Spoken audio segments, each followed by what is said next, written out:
కాస్త రాజకీయాల్లో తిరిగితే చాలు తెగ అవినీతి చేసి అక్రమాలు చేసి సంపాదిస్తూ ఉంటారు నేటి నీచులు. పాలిటిక్స్ అంటేనే దోచుకోవడం కామన్ అయిపోయింది. అలాంటిది ఓ మాజీ ముఖ్యమంత్రి మరదలు అడుక్కు తింటూ బతకడం మీరు చూసారా? ఇది నిజం.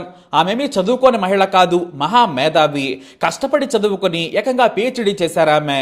ఎన్నో పరిశోధన పత్రాలు కూడా రాశారు. అంతటి మహాజ్ఞాని పేరు ఐరా బస్సు. ఈమె పశ్చిమ బెంగాల్ సీఎం బుద్ధదేవ్ భట్టాచార్య సొంత మరదలు. అతని భార్య మీరా చెల్లెలు. బుద్ధదేవ్ భట్టాచార్య 10 ఏళ్లు ముఖ్యమంత్రిగా పనిచేశారు. కమ్యూనిస్టు యోధుడు. ఆయన ఎంత నిజాయితీ పరుడో వేరే చెప్పనక్కర్లేదు. నేటి ముఖ్యమంత్రుల సోదరులు మేనల్లుల నుంచి బేరకాయ చుట్ట రకం ఉన్నవాడు కూడా కష్టపడి అవినీతి చేసి కోట్లు పోగేసుకుంటున్నారు. కానీ కమ్యూనిస్టులు అలా ఉండరనేది వాస్తవం. ఇక తన బావ సీఎం అయినా కూడా బుద్ధదేవ్ భట్టాచార్య పేరును మరదలైనా కూడా ఐరా బస్సు ఏనాడు వాడుకోలేదు. కనీసం తన సోదరి ఏదైనా ఫంక్షన్లకు పిలిస్తే వెళ్లడం తప్ప ఏనాడు కూడా తన సొంతానికి ఆమె వాడుకోలేదు. ఐరా బస్సు చిన్నప్పటి నుంచి చదువులో చాలా చురుకు. మధ్యతరగతి కుటుంబం నుంచి వచ్చినా కూడా ఆమె కష్టపడి చదువుకున్నారు. వైరాలజీలో పిహెచ్డి చేశారు ఆమె. ఎన్నో పరిశోధన పత్రాలు కూడా రాశారు. కానీ ఆమెకు ప్రొఫెసర్ గా పనిచేసే ఉద్యోగం వచ్చినా కూడా వదిలేశారు. తనకు పిల్లలకు చదువు చెప్పడం అంటే ఇష్టం. దీంతో తన పరిశోధనలను కూడా వదిలేసి స్కూల్లో టీచర్ గా చేరారు ఆమె. ఇంగ్లీష్ లో ఆమె అనర్గళంగా మాట్లాడగలరు. అంతేకాదు ఇంగ్లీష్ బెంగాలీ సాహిత్యం మీద ఐరాకు మంచి పట్టుంది. అయితే అలాంటి ఐరా బస్సు కార్దాలోని ప్రీనాథ్ గర్ల్స్ హై స్కూల్లో 1976లో జాయిన్ అయ్యారు. సుదీర్ఘంగా ఒకే స్కూల్లో బయాలజీ బోధించారామె. వారికి బయాలజీని సులభంగా అర్థమయ్యేలా నేర్పడంలో ఎంతో నేర్పరి. 3 సార్లు బదిలీ అయినా కూడా విద్యార్థులు టీచర్లు పోరు పెట్టి మరి ఆమెను అక్కడ ఉంచేలా చేశారు. ఇక యూనివర్సిటీల్లో కూడా వైరాలజీ కాన్ఫరెన్స్లలో వక్తగా మాట్లాడేవారు. విదేశాల్లో కాన్ఫరెన్స్లకు కూడా వెళ్లేవారు. అంత టాలెంట్ ఉన్నా కూడా తనకు పిల్లలకు చదువు చెప్పడం అంటేనే ఇష్టమని ఆమె స్కూల్లోనే జాయిన్ అయ్యారు. అలా 1976 నుంచి 2009 వరకు పనిచేసి రిటైర్ అయ్యారు.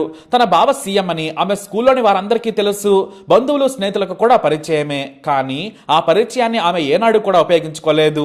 తోటి వారు ఏదైనా సాయం అడిగినా కూడా నాకు అలాంటివి తెలియదు, నేను వివిఐపి హోదాను ఏనాడు కోరుకోలేదు, నా శ్రమ నా శక్తి నా తెలివి మీద బతకడం నాకు ఇష్టం, మీరు నా బావ సీఎం అని మా సొంత అక్క ద్వారా పనులు చేయమనడం మంచిది కాదు, దయచేసి నా దగ్గర ఇలాంటివి చేయొద్దని కోరేవారామె. అలా టీచింగ్ లో ఒంటరిగా జీవితాన్ని ముందుకు తీసుకెళ్లారు. అయితే ఆమె 2009లో రిటైర్మెంట్ అయ్యారు. ఘనంగా సన్మానం కూడా చేశారు. విదేశాల్లో ఉన్న కొంతమంది విద్యార్థులు కూడా వచ్చి ఐరాను సన్మానించారు.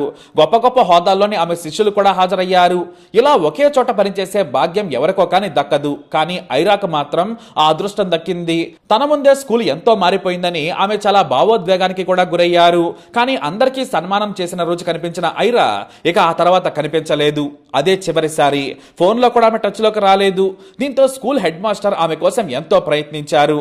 చివరకు ఆమె ఇంటి అడ్రస్ ను కష్టపడి కనుక్కొని వెళ్ళినా కూడా తాళం వేసి ఉంది. కనీసం రిటైర్మెంట్ ఫామ్ నింపాలి, కొన్ని సంతకాలు చేయాలని ఎంతో ప్రయత్నించారు. రిటైర్మెంట్ పెన్షన్ ను కోల్పోతున్నారని ఎంతో బాధపడ్డారు.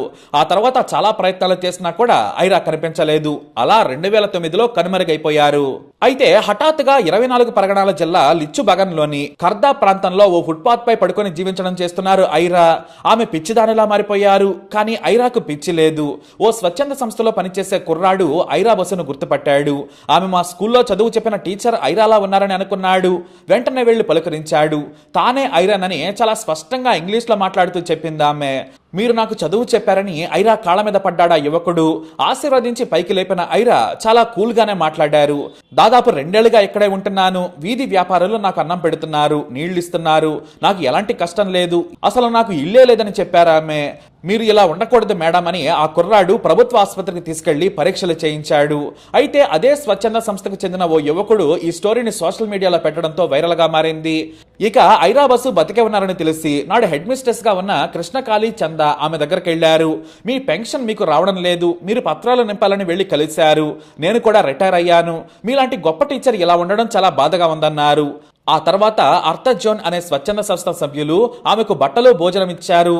ఆ తర్వాత ఆసుపత్రికి తీసుకెళ్లారు. అయితే స్కూల్ నుంచి టీచర్లే కాదు పాత విద్యార్థులు కూడా వచ్చి మా టీచర్ కు మేము ఏమైనా సాయం చేస్తామని డబ్బులు కూడా చేతిలో పెట్టారు.